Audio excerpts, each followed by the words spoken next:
ரொம்ப சந்தோஷமா ஹாப்பியா உற்சாகமா நமது மதுரை பொதிகை தொலைக்காட்சி நிலையம் வழங்கி கொண்டிருக்கக்கூடிய டிஎம்எஸ் நிகழ்விற்கு மீண்டும் ஒரு முறை உங்களுடைய உற்சாகமான கரவொலிகளோடு நம்ம நேயர்கள் அனைவரையும் அன்போடு வரவேற்கிறோம்.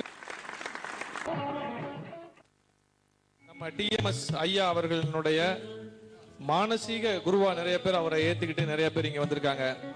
அந்த வகையில மானசீக குருவாக இல்லாம அவர்கிட்ட கிட்டத்தட்ட 50 ஆண்டுகள் நேரடி மாணவராக குருகுலம் கற்ற ஒருவரை தான் இப்பொழுது நாம் மேடைக்கு அழைக்கிறோம். அவர்தான் நம்முடைய பேராசிரியர் ஜி.ஆர். மகாதேவன். பேராசிரியர் ஜி.ஆர். மகாதேவன் அவர்களை உங்களுடைய உற்சாகமான கரவொலியோடு அன்போடு மேடைக்கு அழைக்கின்றோம். நீங்க டிஎம்எஸ் ஐயா அவர்களினுடைய நேரடி மாணவர், அதாவது 50 ஆண்டுகள் அவர்கிட்ட நீங்க மாணவரா இருந்திருக்கீங்க. அந்த அனுபவத்தை பத்தி சொல்லுங்க. அதாவது முதல்ல மதுரையிலிருந்து புலம்பெயர்ந்து சேலத்திற்கு போன குடும்பம் என்னுடைய தகப்பனார். அப்போ சேலத்துக்கு வரும்பொழுது எங்க வீட்டில் தான் பெரியவர் தங்குவார். அப்போ ஒரு பெஞ்சில் மத்தியானம் படுத்துட்டு சாப்பிட்டுட்டு உனக்கு என்ன பாட்டு பிடிக்கும் அப்படின்ட்டு எல்லாத்தையும் கூப்பிட்டு பாடி காண்பார். அப்பொழுதே நான் மாணவனாக இருந்தேன். பிறகு 1968 நான் டிகிரி முடித்த பொழுது இந்த லீவில் நான் தான் அவருடைய இன்கம் டேக்ஸ் எல்லாம் எழுதிக்கிட்டு இருந்தேன். அப்போ இருந்து ஹார்மோனிய போட்டு வச்சு மகாதேவன் இப்படியெல்லாம் பாடணும் அப்படின்னுட்டு பாடலை ஆரம்பித்து எனக்கு சொல்லி கொடுத்தாரு. எங்கே சங்கதியை டெவலப் பண்ணணும், எங்கே மெலோடியை கொடுக்கணும், எங்கே சத்தத்தை உருவாக்கணும், எந்த இடத்துல ஃபேட் அவுட் பண்ணணும் அப்படின்னுக்கிட்டு எனக்கு சொல்லி கொடுத்து கடற்கரைக்கு போவோம். பீச் பக்கம் வாயை திறந்து உட்காருப்பா. இந்த கடல் காத்து தொண்டைக்கு பட்டா வோக்கல் கார்ட்ஸுக்கு நல்ல ஸ்ட்ரென்த்து. நான் சொரம் பாடுறேன், நீ அகரம் பாடு அப்படிம்பாரு. சரி நீ சத நீ சபத நீ சத மபத மப அப்படிம்பாரு. நான் அப்படின்ட்டு அகரம் பாடுவேன், உகரம் பாடுவேன், இகரம் பாடுவேன். இப்படியெல்லாம் எனக்கு பயிற்சி அளித்த என் வழிபாட்டுக்குரிய ஆசான் பத்மஸ்ரீ டிஎம்எஸ் ஐயா அவர்களுடைய நிகழ்ச்சியிலே கலந்து கொள்ளக்கூடிய நான் பாக்கியவான்.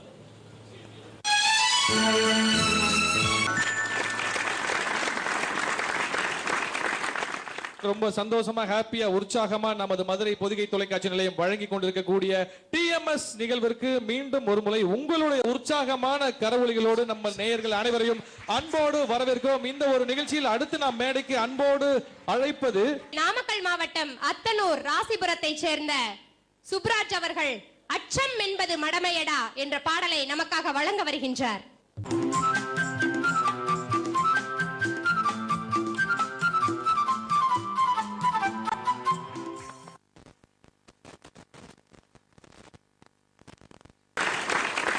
இதனை தொடர்ந்து விபிஎம் மகளிர் கல்வி குழுமத்துல படிக்கிற நீங்க மட்டும்தான் குமரியா, இல்ல நானும் குமரிதான் அப்படின்னு பாட வர்றாங்க. திருநெல்வேலியில இருந்து கோமதி அம்மா குமரி பெண்ணின் உள்ளத்திலே எனும் பாடல். ஆபீஸ்க்கு தொடர்ந்து தினமும் ஒரு 1000 கால் வருதுன்னா அதுல 999 கால் யாரோடதுன்னா கோமதியோடதான். அவ்வளவு தூரம் எந்த நேரம்னு ஒரு வித்தியாசமே இல்லாம காலையில மத்தியானம் சாயங்காலம் மாறி மாறி மாறி மாறி போன் பண்ணி நான் இப்படி பாடுவேன், நான் இந்த மாதிரி எல்லாம் பாடி பரிசு வாங்கியிருக்கேன், எனக்கு ஒரு வாய்ப்பு கொடுங்க, எனக்கு ஒரு வாய்ப்பு கொடுங்கன்னு தொடர்ந்து பேசி எங்களுக்கே ஒரு ஆச்சரியமாயிடுச்சு. யார் இந்த கோமதி, அவங்கள நாங்க பாக்கணுமே அப்படின்ட்டு. எனவே இப்போ இந்த கோமதியை பார்க்கும்போது ரொம்ப மகிழ்ச்சியா இருக்கு. இப்படியான தொடர் நேயர்களால் தான் இந்த நிகழ்ச்சி வெற்றி பெற்றிருக்கிறது என்பது நிச்சயமான உண்மை. எனவே கோமதியின் ஆர்வத்துக்கு நாம் அத்தனை பேரும் ஒரு கைதட்டலை தரலாம்.